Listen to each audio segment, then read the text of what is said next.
Here with Sun Devil legend, three-time NBA champion, the one and only Byron Scott. Byron, appreciate you taking some time with us. You're back here in Phoenix, back where it all started, and you're wanting to give back to this place. Tell us a little bit about what you're trying to do to give back to the community where it all started. Well, we just formed the organization, and thank you again for having me. I really appreciate that, because Byron Scott, the number 4 for good.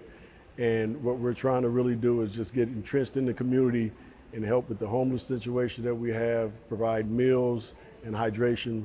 And we're just trying to do our part. You know, we just think this is a perfect time. This is my calling, just to serve and give back as much as possible and be a mentor to a lot of the young men and women in the area.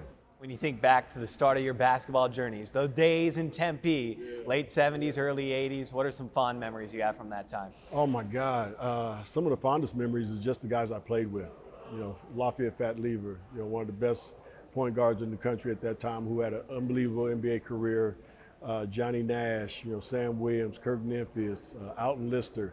Just the camaraderie that we had. We had such a good team and such a good connection with one another. How do you feel like your time at ASU and the things you learned and accomplished there set you up to win championships and help the Lakers go on a dynasty? Yeah, I think ASU got me prepared and ready for the real world. You know, not only just the basketball part of it, but the business part of it as well. So I think once I knew I was going to be finished with basketball in 10 to 15 years, you know, I started preparing for life after basketball. So ASU got me prepared for all that. And if it wasn't for ASU, I don't know where I would be, you know, from a basketball standpoint or from a media standpoint.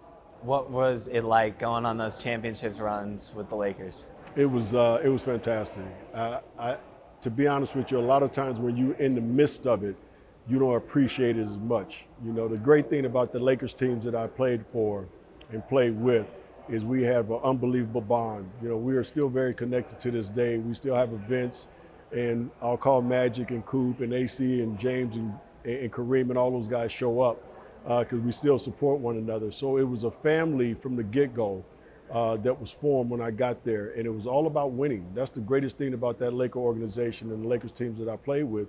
It was never about the name on the back of the jersey. It was always about the name on the front of the jersey that was the most important. But there's a guy with a pretty big last name on his jersey. Lakers just getting swept by OKC. LeBron. Yeah. Incredible career. Yes. One of, if not the greatest of all time. Yes.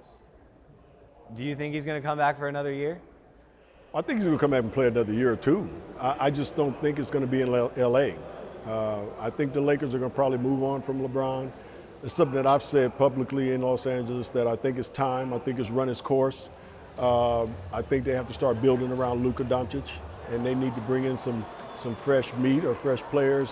And when you got $50 million coming off your cap, you can go out and get those players, and that's what LeBron is making, $50 million. So if I'm the Lakers, and I'm not, but I'm just, again, giving my opinion, I think it's time for LeBron to move on to Cleveland or somewhere else, and I think the Lakers have to start really thinking about building around, you know, Luka Doncic.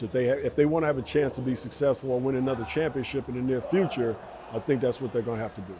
Lakers potentially making a change, ASU making a change of their coaching staff, bringing in Randy Bennett, a guy who has some very fond memories of you and Fat Lever and many others during his time growing up watching ASU. What are your thoughts on the hire there for the Sun Devils? Oh, I think Randy's going to do great. I think he's a natural-born winner. Obviously, he won at St. Mary's for a number of years, 25 years that he was there, did very well there.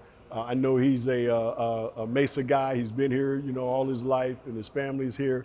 So I think he's going to do really well. I think ASU is going to support him, the fans, the administration. So I think Randy's going to do well, and I'm behind him 110%. What does Sun Devil Nation mean to you? What does Phoenix mean to you in wanting to give back? Yeah, Sun Devil Nation means a world to me. You know, besides that purple and gold that I played with the Los Angeles Lakers, Sun Devil Nation is right there.